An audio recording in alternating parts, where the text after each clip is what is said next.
Hey everyone, welcome back to the channel. This week we're going to be talking about the newest chapter to Fire Force, which is actually a continuation of the last chapter.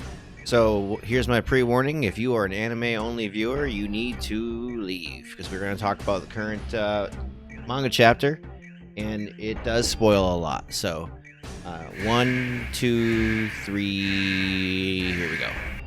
Okay, so this week starts with Shō having an Adolla link with his mother, Mari, and we basically go back into the past, and she's at what seems to be either a bigger hospital or a small-time doctor's office, and she's talking to a nurse who also seems to be a friend about her pregnancy. The friend kind of assumes that she has so many, say, partners that she doesn't know who the father is, and then Shinra's mother, Mari, responds that no, she's never known the touch of a man. Friend's skeptical, but they check into it. It kind of fast forwards a little bit. She's speaking to a doctor. He kind of confirms that it's true, and everyone's kind of surprised. And the friend, who's also a nurse, calls her Abe. I think Abe-san, which is Mari's apparently her original maiden name, which she's dropped at this point and taking on the last name Kusakabe. So we don't know where that last name really comes from. Her last name Abe being what her quote-unquote mother's last name be, and unnamed father. Basically, because she went through with the pregnancy, the family dropped her. They did agree to pay for the birth and the afterbirth, though.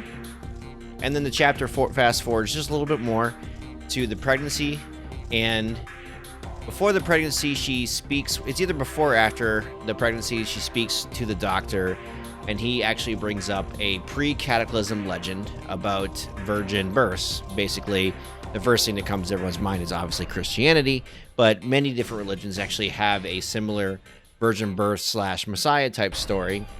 So, due to that, after Shinra is born, she starts to call him a hero because maybe he's a hero like the pre-cataclysm legend. And then Shinra's grandmother comes in, and let me just say this. Shinra's grandmother is a D-bag. And she basically starts going after Mari about having the kid, and says she's disowned, and says that Shinra's basically going to be a curse. And then she points her finger, and this is notable because according to the panel, and maybe I'm actually reading it wrong, Mari's mother is like halfway across the room. And she points, and then Mari freaks out and says, "Don't touch him." Which I'm not sure what's going on there.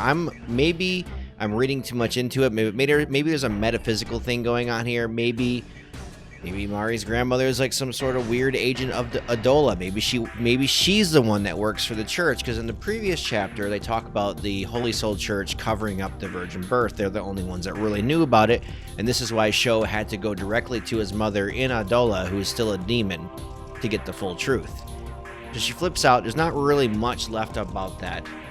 And then that pretty much ends the chapter. And there's a couple interesting things that are happening here.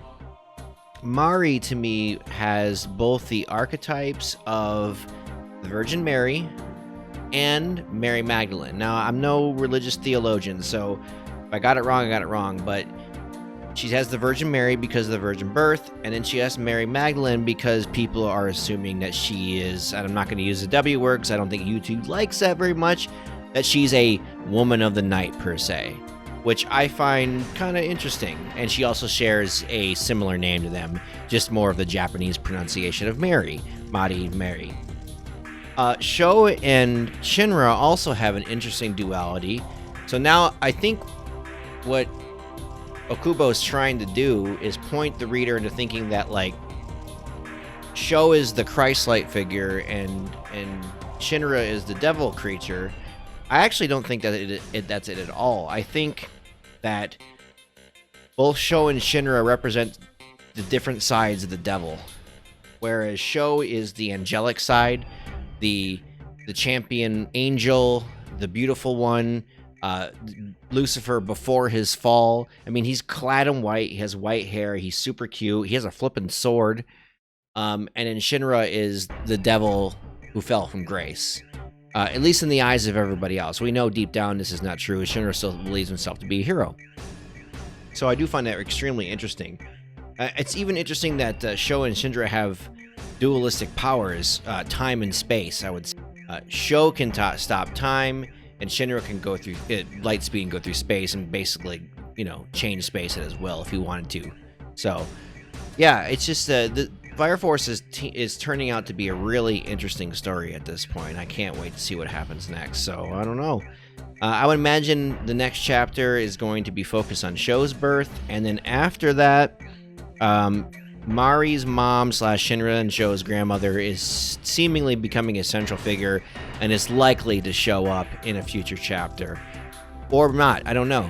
There's something weird going on with her. The pointing thing has got me thinking. I don't really have any way to explain it. It just does. It just seems crazy. So that's my thoughts. And that's all I got. So if you like this, subscribe to the channel, hit the like button, and leave a comment. Let's get a good Fire Force discussion going, and specifically about this chapter and where it's going. We're up on the end stages of this manga. It's been said that before in many different news articles. Don't know how long. Could be a year, 2 years, 3 years. We don't know how many volumes are left. Also, if you want more of me, I have started to live stream video games on Saturdays at 5 p.m. PST.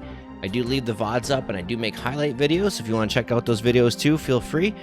And I all hope you have a wonderful day. See ya.